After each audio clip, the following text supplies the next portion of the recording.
اولین چیزی که ما برای آموزش نیاز داریم در سوارکاری اینه که چطوری به اسبمون نزدیک بشیم. این رو باید بیاموزیم. اولین مطلب این هست که زمانی که ما میخوایم به اسب نزدیک بشیم حتما اسبمون رو هوشیار بکنیم.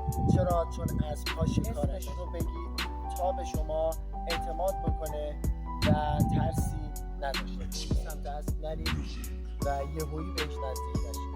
دومی که اگه میخوایم نزدیک به اسب بشیم از پشت به هیچ عنوان از پشت اسب سمت اسب نریم تا به شما سعی کنید از زاویه از روبرو هم نه، چون دید اسب‌ها به این صورت هست و اینجا نقطه